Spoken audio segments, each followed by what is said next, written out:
எல்லாருக்கும் வணக்கம்.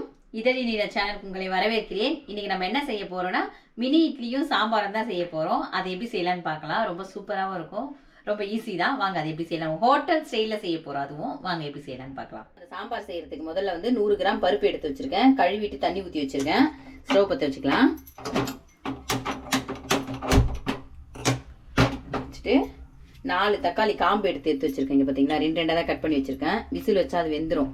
அப்புறம் 1/4 கிலோ பெரிய இந்த சிகப்பு பூசணிக்காய் இருக்கு பார்த்தீங்களா, அந்த பூசணிக்காய் அதையும் இதில் சேர்த்துக்கிறேன். அப்புறம் கொஞ்சம் ஒரு 1/2 ஸ்பூன் மஞ்சத்தூள், ஒரு 1/2 ஸ்பூன் எண்ணெய் ஊற்றி இதை நம்ம விசில் வச்சிடலாம். முதல்ல இந்த குக்கர் பருப்பு கழுவி வச்சுட்டேன். இது விசில் வரதுக்குள்ள நம்ம சாம்பார் பொடி அரைச்சிக்கலாம்.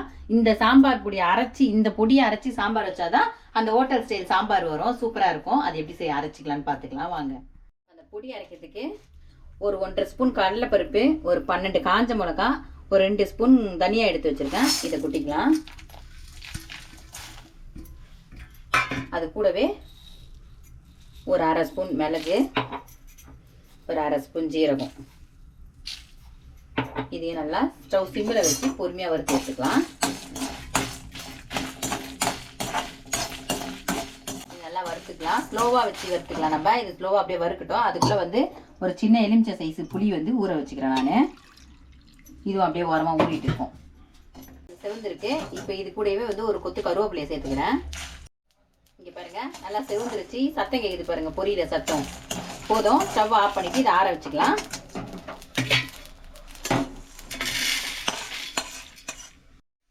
மினி இட்லி தட்டு இது வந்து சின்ன வயசுல சுபாஷ் சௌமியா செஞ்சு கொடுத்துட்டு இருந்தேன். அதுக்கப்புறம் இதை ஓரம் கட்டி வச்சிருந்தேன்.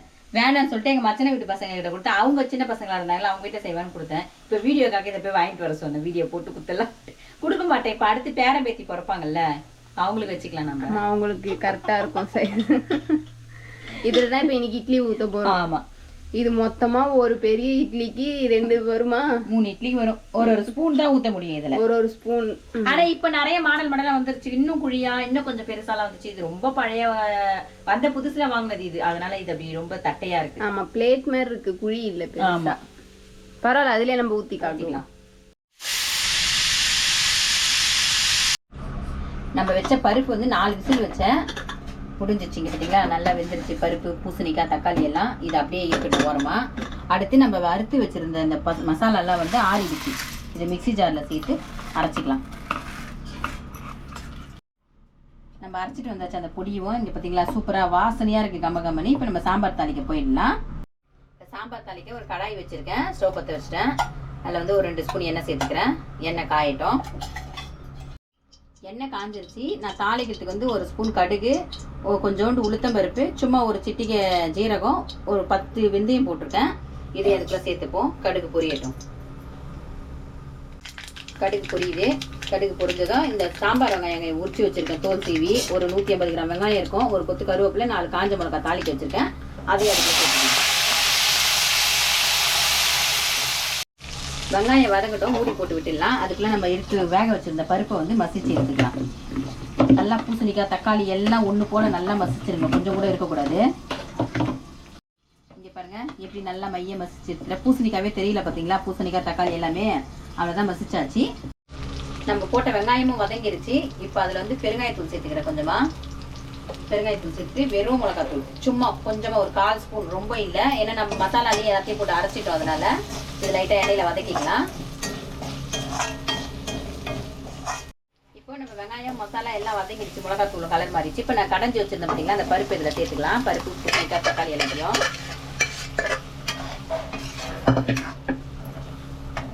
திக்காக இருக்கு. நம்ம நிறைய தண்ணி ஊற்றணும். நான் குக்கரில் அலசி தண்ணி ஊற்றிக்கிறேன். இது இன்னும் கொதிச்ச உடனே இன்னும் திக்காகும். நம்ம அந்த சாம்பார் பொடி போட்டோம்னா இன்னும் நிறைய திக்காகும் இந்த சாம்பார். பருப்பு ரொம்ப கொஞ்சமாக போட்டால் போதும். இந்த சாம்பார் வைக்கும் போது பூசணிக்காய் தான் நிறைய தேவைப்படும். இது கொதிக்கிறதுக்குள்ள புளியை கரைச்சிக்கலாம். நான் புளியை கரைச்சி வடிகட்டி எடுத்துட்டேன். இப்போ இந்த சாம்பார் புளியை சேர்த்துக்கலாம். சேர்த்துட்டு சாம்பாருக்கு தேவையான அளவு உப்பு சேர்த்துக்கலாம்.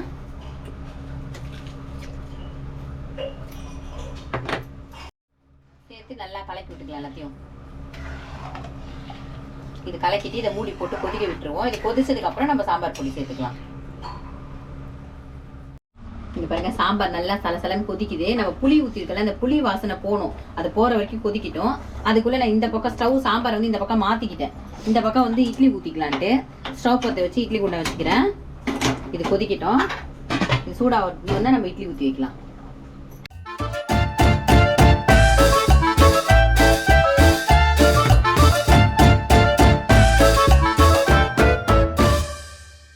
இட்லி தட்டுக்கெல்லாம் எண்ணெய் தடவியாச்சு.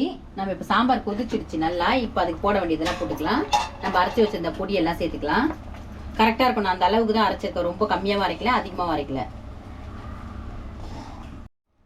நம்ம அரைச்ச பொடி மசாலாவை போட்டு நல்லா கலக்கியாச்சு. இப்போ வந்து ஒரு ஸ்பூன் வெல்லம் சேர்த்துக்கிறேன். வெல்லம் கண்டிப்பாக சேருங்க, இன்னும் அப்போ தான் ஹோட்டல் ஸ்டைலில் இருக்கும் சாம்பார்.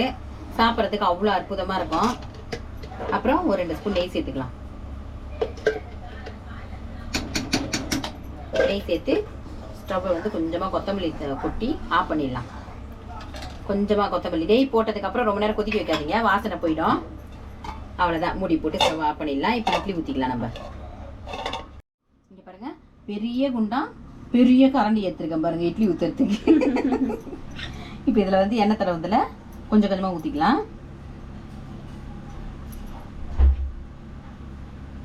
கியூட்டா இருக்குல்ல, அழகா இருக்கு. ஆனா வேலை தான் கொஞ்சம் வளருது, என்ன பண்றது. சாப்பிட்றதுக்கு டேஸ்டா இருக்கும்ல குழந்தைங்களுக்கு. ஏன் குழந்தைங்களுக்கு இட்லி சாம்பார் இட்லி நம்ம கொஞ்சம் தான் சாப்பிடலாம். எனக்கு ரொம்ப பிடிக்கும்பா. எல்லாத்தையும் ஊத்தியாச்சு. இப்ப நம்ம இட்லி பாத்திரத்துக்குள்ள வச்சுக்கலாம். குக்கருக்குள்ள கூட வச்சுக்கலாம். நான் இட்லி இப்ப பெரிய இட்லி ஊத்த போறேன். அதான் மொத்தமா பெருசாதான் இருக்கு, உள்ள இட்லி தான். ஆமா, இது இந்த மாதிரி ஊத்தினா லேட் ஆகும். பசங்களுக்கு வரைக்கும் நான் சாம்பார் இட்லி ஊற்றி ஊற்றிட்டு நான் பெரிய இட்லி ஊற்றிடுவேன். நம்மளுக்கு அப்படி சாப்பிட்டா தான் திருப்தியா இருக்கும். சரிங்களா? நான் இட்லிலாம் எடுத்துட்டு பாருங்க, எவ்வளவு சூப்பரா குட்டி குட்டியா அழகா இருக்கு பாருங்க. பசங்க மாணவரே சாப்பிடுவாங்க இந்த மாதிரி செஞ்சு கொடுத்தோம்னா, நல்லா திருப்தியா சாப்பிடுவாங்க.